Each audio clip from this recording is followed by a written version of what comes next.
क्या आपने कभी गौर किया है, जब हम बच्चों को जमीन की शक्ल के बारे में सिखाते हैं तो वो कहते हैं कि जमीन गोल नहीं है बल्कि चिपटी है।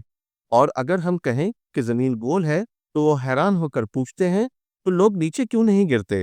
ये सिर्फ मासूम सवालात नहीं, ये हमारे बच्चों के जहन में पहले से मौजूद गलत फहमियाँ यानी मिसकंसेप्शन की निशानियां हैं, जो नई सीखने में रुकावट बन सकती हैं। ज्यादातर बच्चे जमीन को प्लेट या पैनकेक की तरह समझते हैं, क्योंकि वो जमीन को वैसा ही देखते हैं, फ्लैट। तो जब हम इन्हें बताते हैं कि जमीन गोल है तो इनके दिमाग में तसाद पैदा हो जाता है। अगर जमीन गोल है तो हम नीचे क्यों नहीं गिर जाते। यही वो वक्त है जब उस्ताद या वालिदैन बच्चों के पुरानी समझ को नरमी से बदल बदल सकता है, ना कि सिर्फ नया इल्म थोप दे। जगह पर माहिर तालीम का कहना है कि सीखने के दौरान सिर्फ नया इल्म देना काफी नहीं, पुरानी गलतफहमियों यानी मिसकंसेप्शंस को पहचान कर इन्हें दोबारा तामीर करना भी जरूरी है। ये गलतफहमियां सिर्फ साइंस तक महदूद नहीं है। रियाजी में बच्चे फ्रैक्शन को नेचुरल नंबर की तरह समझते हैं। मसलन 1/4 + 1/4 = 2/8। तारीख में बच्चे समझते हैं कि कोई वाकया बस हो गया, इसके पीछे कोई वजह या तसलसल नहीं है।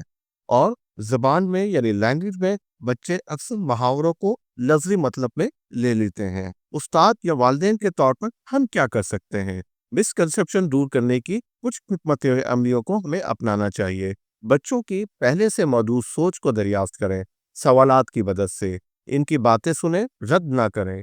तजुर्बात और मॉडल से इनके मुशाहिदात को चैलेंज करें। सादा अल्फाज में साइंसी वजाहतें दें। वक्त दें, तब्दीली एक दिन में नहीं आती। गहराई में पढ़ाएं यानी डीप थिंकिंग करवाएं। मौज़ूआत की तादाद नहीं बल्कि मेयार पर तवज्जो दें। मिसाल के तौर पर जमीन की गोलाई सिखाने के लिए सिर्फ ग्लोब दिखा देना काफी नहीं।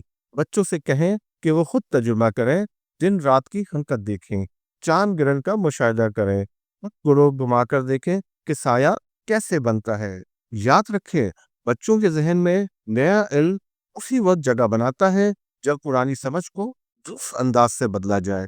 गलत फहमियाँ यानी मिसकंसेप्शन किसी की नालायकी नहीं है, ये सीखने के सफर का फितरी हिस्सा है। मगर इनको नजरअंदाज करना बच्चों की सोच को रोक देता है। क्या आपने कभी किसी बच्चे के किसी गलत फहमी को सीखने में रुकावट बनते हुए देखा है? कमेंट्स में जरूर बताएं। और अगर आप चाहते हैं कि मजीद वालिदैन और असातिज़ा ये वीडियो देखें तो प्लीज़ इसे शेयर करें और हमारे चैनल को सब्सक्राइब करें, ताकि अगली वीडियो आप तक पहुंचती रहे। हमारे साथ जुड़ने का बहुत शुक्रिया।